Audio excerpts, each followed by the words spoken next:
Chapter 4, Colin, Tennant, The Fallen Bud by Michael Jacques. Cutlass fights between young men. Photograph. The surveyor came to Montlacroix, made some measurements, and left. Michael anxiously waited a week, then took a bus to Castries from the little village of Delsay, a small place tucked away in the mountain valley north of Gros Piton and famed for its agricultural produce, which is marketed in the capital's market.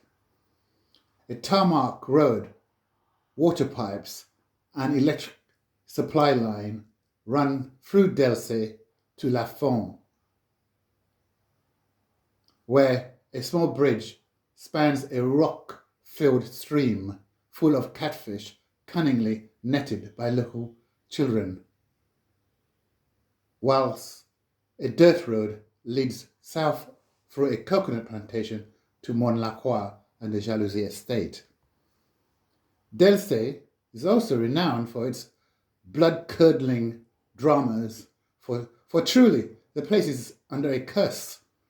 Most Friday nights would witness cutlass fights between violent young men who often end up minus an arm or a leg, or even lie dead on the gore-stained ground. Castries is less exciting, a dull town of concrete houses and offices. It is packed with men and women going about their business. But at midday, sensitive people are often obliged to unfurl their umbrellas to protect themselves from the fierce heat which is intensified by the reflection of the sun on the galvanized rooftops. By midday, Castries is hell on earth and quite unbearable for country folk who are accustomed to work under fruit trees growing amidst cool valleys. Seated at his desk, a little behind the receptionist, Riviere had a clear view of clients entering his office. He glanced up from the papers spread out on the polished table before him, picked up a file, cradled it lovingly in his arms, then shuffled to the front desk where Michael was waiting at arm's length across the counter. The lawyer knew that the young man must have been hoping that document he was holding showed the measurements of his land sale.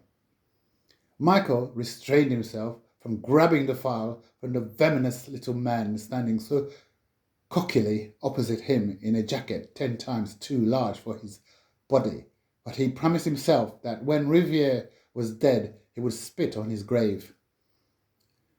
When their eyes met, Tennant's lackey wiped his face with his sweaty hand, as though shielding himself from the hatred flowing at him from the young man he had shafted. When asked for the complete copy of the sale agreement with the measurements entered by the land surveyor, Little Coat stiffened, puffed out his chest, and said that a document with the measurements recorded was not available.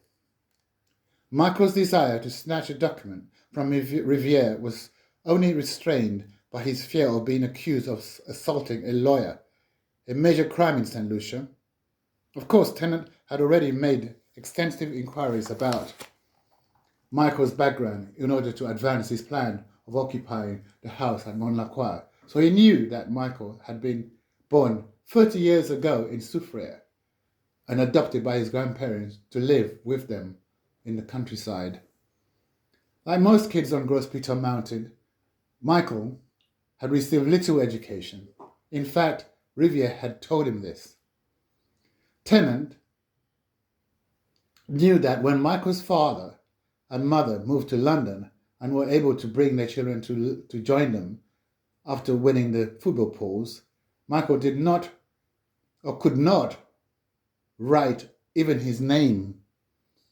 But what Tennant did not know was that the boy had not been idle, and despite his drawbacks, had begun when new to London at the age of 10 on a journey that enabled him to succeed against all the odds.